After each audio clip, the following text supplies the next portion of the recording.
Hello मेरे छात्रों, मित्रों और विद्यार्थियों। तो अब इस नए चैप्टर में हम स्केलेटल मसल की इंटरनल बनावट, स्ट्रक्चर और मसल फाइबर के बारे में डिटेल में बात करेंगे।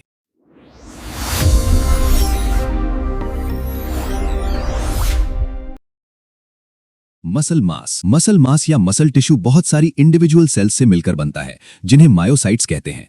इन्हें आमतौर पर मसल फाइबर्स कहा जाता है क्योंकि ये लंबी और पतली दिखती हैं। Skeletal muscle fibres multi nucleated यानी एक से ज्यादा न्यूक्लियाई वाली होती हैं और एक दूसरे के पैरेलल अरेंज्ड होती हैं। Layers of connective tissue. Fascia ये एक मोटी फाइब्रस लेयर है जो पूरी मसल को आसपास के टिश्यूज से अलग करती है। एपीमाइसियम फैशिया के ठीक नीचे पूरी मसल को ढकने वाली कनेक्टिव टिश्यू शीट को एपीमाइसियम कहते हैं। पेरीमाइसियम मसल के अंदर फाइबर्स के झुंड होते हैं जिन्हें बंडल्स या फैसिक्युलाई कहते हैं। हर बंडल की कवर को पेरीमाइसियम कहते हैं। एंडोमाइसियम हर एक सिंगल मसल फाइबर जिस लेयर से ढकी होती है उसे एंडोमाइसियम कहते हैं। मसल फाइबर हर मसल फाइबर सिलिंड्रिकल शेप की होती है। इसकी एवरेज लंबी 3 सेंटीमीटर होती है जो मसल के हिसाब से 1 सेंटीमीटर से 4 सेंटीमीटर तक हो सकती है। इसका डायामीटर 10 म्यू से 100 म्यू के बीच बदलता रहता है। टेंडन और एपोन्यूरोसिस मसल फाइबर्स एक मजबूत कॉर्ड से जुड़ी होती हैं जिसे टेंडन कहते हैं, जो आगे हड्डी यानी बोन से जुड़ा होता है। अगर टेंडन पतला पत्ता जैसा फ्लैट और टफ हो तो उसे एपोन्यूरोसिस कहते हैं। सार्कोलेमा और सार्कोप्लाज्म मसल फाइबर की सेल मेम्ब्रेन को सार्कोलेमा कहते हैं। इसके अंदर मौजूद साइटोप्लाज्म को सार्कोप्लाज्म कहा जाता है। सार्कोप्लाज्म के अंदर मिलने वाली structures nuclei, myofibrils, Golgi apparatus, mitochondria, energy के लिए sarcoplasmic reticulum, ribosomes, glycogen droplets, fuel के लिए लिपिड ड्रॉपलेट्स। न्यूक्लियाई हर फाइबर में एक या उससे ज्यादा न्यूक्लियाई होते हैं। ये न्यूक्लियाई ओवल शेप के होते हैं और सार्कोलेमा के ठीक नीचे यानी किनारों पर होते हैं, जबकि बाकी सेल्स में न्यूक्लियस बीच में होता है। मायोफाइब्रिल सार्कोप्लाज्म में मौजूद बहुत ही बारीक और पैरेलल फिलामेंट्स होते हैं। ये पूरे मसल फाइबर की लंबाई तक फैले होते हैं। अगर हम मसल फाइबर को बीच से काटकर क्रॉस सेक्शन में देखें तो मायोफाइब्रिल्स छोटे छोटे डॉट्स की तरह दिखते हैं। इनका डायामीटर 0.2 से 2 म्यू होता है। कोनहाइम्स एरियाज कभी कभी मायोफाइब्रिल्स झुंड या ग्रुप्स में अरेंज्ड होते हैं, जिन्हें कोनहाइम्स एरियाज या फील्ड्स कहते हैं। तो दोस्तों, आपने देखा कि एक मसल किसी केबल की तरह है। एक बड़े पाइप के अंदर छोटे बंडल्स पेरीमाइसियम और उनके अंदर सिंगल तारें एंडोमाइसियम। अब हम मायोफाइब्रिल के माइक्रोस्कोपिक स्ट्रक्चर और सार्कोमियर के बारे में डिटेल में बात करेंगे। Microscopic structure of a myofibril microscope से देखने पर पता चलता है कि हर मायोफाइब्रिल में 2 तरह के ऑल्टरनेटिंग बैंड्स यानी सेगमेंट्स या डिस्क्स होते हैं। ये बैंड्स मसल प्रोटीन से बने होते हैं। लाइट बैंड या आई बैंड, इसे आई बैंड कहते हैं क्योंकि जब इससे पोलराइज्ड लाइट गुजरती है तो लाइट रेज एक ही एंगल पर रिफ्रैक्ट यानी मुड़ी होती है। डार्क बैंड या ए बैंड, इसे ए बैंड यानी एनिसोट्रोपिक बैंड कहते हैं क्योंकि ये पोलराइज्ड लाइट को अलग अलग डायरेक्शंस में मोड़ देता है। इसे क्यू डिस्क भी कहा जाता है। एक नॉर्मल मसल फाइबर में सारे मायोफाइब्रिल्स के ए और आई बैंड्स एक दूसरे के बगल में यानी साइड बाय साइड होते हैं, जिसकी वजह से मसल पर क्रॉस स्ट्राइएशंस या धारियां नजर आती हैं। जेड लाइन आई बैंड के बीचों बीच एक पतली और डार्क लाइन होती है जिसे जेड लाइन या जेड डिस्क कहते हैं। 2 जेड लाइंस के बीच के हिस्से को सार्कोमेयर कहा जाता है। Sarcomere definition sarcomere skeletal muscle की स्ट्रक्चरल और फंक्शनल यूनिट है। इसे मसल की बेसिक कॉन्ट्रैक्टाइल यूनिट भी कहते हैं। इसका एक्सटेंट होता है एक सार्कोमेयर 2 जेड लाइंस के बीच का एरिया होता है। अच्छा, हमको सिखा दिया। एक मायोफाइब्रिल में ऐसे कई सारे सार्कोमेयर सीरीज में जुड़े होते हैं। रिलैक्स्ड स्टेट में इसकी लंबाई 2 से 3 म्यू होती है। इसके कंपोनेंट्स होते हैं एच जोन, ए बैंड के बिल्कुल बीच में एक हल्का यानी लाइट एरिया होता है जिसे एच जोन कहते हैं। एम लाइन एच जोन के बिल्कुल बीच में एक लाइन होती है जिसे एम लाइन कहते हैं। ये मायोसिन बाइंडिंग प्रोटीन से बनी होती है। Electron microscopic study of sarcomere electron microscope से देखने पर पता चलता है कि सार्कोमेयर 2 तरह के धागेनुमा फिलामेंट्स से बने हैं, जिन्हें मायोफिलामेंट्स कहते हैं। एक्टिन फिलामेंट्स, थिन फिलामेंट्स, ये पतले होते हैं, डायामीटर 20 एंगस्ट्रॉम। ये जेड लाइन से शुरू होकर आई बैंड को क्रॉस करते हैं और ए बैंड के अंदर एच जोन तक जाते हैं। मायोसिन फिलामेंट्स, थिक फिलामेंट्स, ये मोटे होते हैं। Bigfoot. Oh man, look at him. Diameter 115 angstrom, ये ए बैंड में मौजूद होते हैं। क्रॉस ब्रिजेस और मसल कॉन्ट्रैक्शन मायोसिन फिलामेंट से कुछ बाहर निकले हुए प्रोजेक्शंस होते हैं जिन्हें क्रॉस ब्रिजेस कहते हैं। इनके सिरों पर मायोसिन हेड्स होते हैं। मैकेनिज्म ये हेड्स एक्टिन फिलामेंट से जुड़ जाते हैं और उन्हें अंदर की तरफ खींचते हैं। इसे स्लाइडिंग मैकेनिज्म या रैचेट मैकेनिज्म कहते हैं। सिकुड़ने यानी कॉन्ट्रैक्शन के दौरान एक्टिन फिलामेंट्स एच जोन के सेंटर की तरफ सरकते हैं। इससे जेड लाइंस एक दूसरे के करीब आ जाती हैं, जिससे एच जोन और आई बैंड्स छोटे हो जाते हैं, लेकिन ए बैंड की लंबाई में कोई बदलाव नहीं होता। रिलैक्स होने पर एक्टिन फिलामेंट्स और जेड लाइंस वापस अपनी पुरानी जगह आ जाते हैं।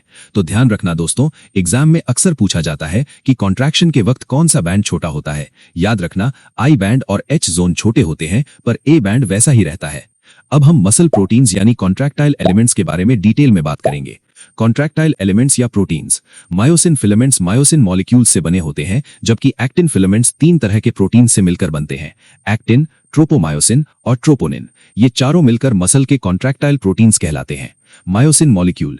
एक मायोसिन फिलामेंट में लगभग 200 मायोसिन मॉलिक्यूल्स होते हैं। सार्कोमेयर में सिर्फ मायोसिन 2 पाया जाता है। इसकी बनावट के बारे में बात करें तो हर मायोसिन मॉलिक्यूल 6 पॉलीपेप्टाइड चेन्स से बना होता है, 2 हेवी चेन्स और 4 लाइट चेन्स। मॉलिक्यूलर वेट के बारे में बात करें तो इसका कुल वजन 4,80,000 होता है। हेवी चेन्स बराबर 4 लाख और लाइट चेन्स बराबर 80,000। मायोसिन मॉलिक्यूल के 2 बड़े हिस्से होते हैं। टेल यानी पूंछ, ये 2 हेवी चेन्स से बनी होती है जो आपस में डबल हेलिक्स की तरह लिपटी रहती हैं। हेड यानी सर, हेवी चेन्स के सिरे ऑपोजिट डायरेक्शन में मुड़कर 2 ग्लोब्यूलर हेड्स बनाते हैं। हर हेड पर 2 लाइट चेन्स जुड़ी होती हैं। मायोसिन हेड के 2 अटैचमेंट साइट्स, एक एक्टिन से जुड़ने के लिए, दूसरा एक एटीपी से जुड़ने के लिए। हमारे जाने बिना यहाँ परिंदा भी पर नहीं मार सकता। ये क्या? परिंदा हुजूर, कबूतर हमारी आंखों कबूतर। की निकलो, अचानक जाने दो। आज के लिए इतना काफी है। अब तुम लोग जा सकते हो। चलो। याद रखें, एच जोन में मायोसिन हेड्स नहीं होते। Actin molecule. थिन फिलामेंट्स का मेन हिस्सा एक्टिन होता है।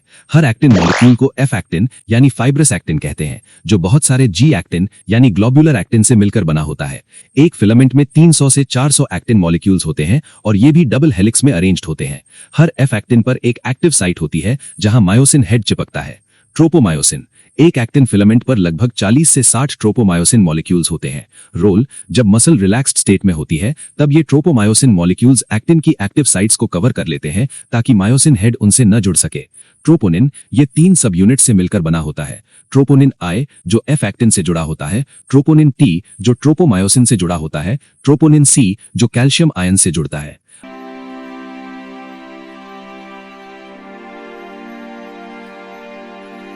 Other proteins of the muscle. Extra support. Contractile proteins के अलावा सार्कोमेयर में कुछ और जरूरी प्रोटीन्स होते हैं।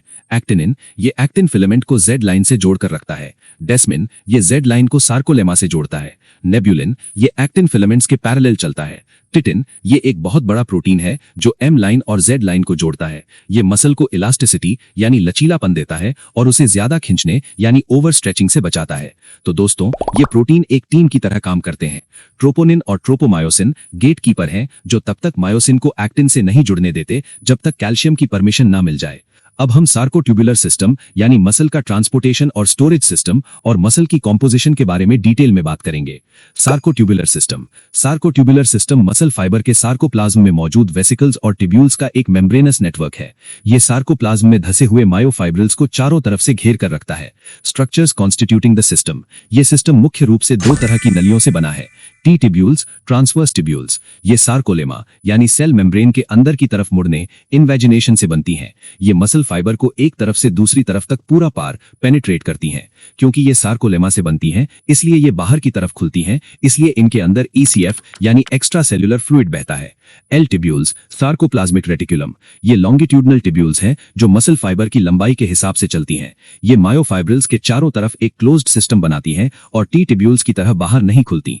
मायोफाइब्रिल्स की लंबाई में जगह जगह पर ये नलियां फूल जाती हैं और 2 सैक्स बनाती हैं जिन्हें टर्मिनल सिस्टर्ने कहते हैं। The triad. एक टी टिब्यूल और उसके दोनों तरफ मौजूद सिस्टर्ने को मिलाकर ट्रायड कहा जाता है। इंसान की स्केलेटल मसल में ये ट्रायड्स ए बैंड और आई बैंड के जंक्शन पर होते हैं। इनका मेन काम कैल्शियम आयंस को स्टोर करना है जो सिस्टर्ने में बहुत ज्यादा होते हैं। Functions of T tubules. जब मसल को सिग्नल मिलता है तो सार्कोलेमा पर एक बिजली जैसा इंपल्स यानी एक्शन पोटेंशियल पैदा होता है। टी टिब्यूल्स इस इंपल्स को तेजी से सेल के अंदर तक पहुंचाती हैं ताकि हर मायोफाइब्रिल तक सिग्नल पहुंच सके। Functions of L tubules. इनका काम कैल्शियम आयंस को स्टोर करना है। जब एक्शन पोटेंशियल सिस्टर्ने तक पहुंचता है तो ये कैल्शियम को सार्कोप्लाज्म में छोड़ देते हैं, यही कैल्शियम मसल कॉन्ट्रैक्शन शुरू करता है। इस पूरी प्रोसेस को एक्साइटेशन कॉन्ट्रैक्शन कपलिंग कहते हैं। कॉम्पोजिशन ऑफ मसल किससे बनी है? स्केलेटल मसल में 75% पानी यानी वाटर होता है और 25% सॉलिड्स होते हैं। सॉलिड्स में 20% प्रोटीन्स और 5% बाकी सब्सटेंसेस, ऑर्गेनिक और इनऑर्गेनिक। प्रोटीन्स, पहले बताए गए 8 प्रोटीन्स के अलावा सार्कोप्लाज्म में मायोग्लोबिन भी होता है। इसे मायोहीमोग्लोबिन भी कहते हैं। इसका काम हीमोग्लोबिन जैसा ही है, ऑक्सीजन कैरी करना। इसका मॉलिक्यूलर वेट 17,000 होता है। तो दोस्तों, सार्कोट्यूबुलर सिस्टम को मसल का इलेक्ट्रिक वायरिंग और पावर हाउस समझो। टी ट्यूब्यूल्स सिग्नल लाती हैं और एल ट्यूब्यूल्स कैल्शियम का करंट छोड़ती हैं, जिससे मसल काम करती है।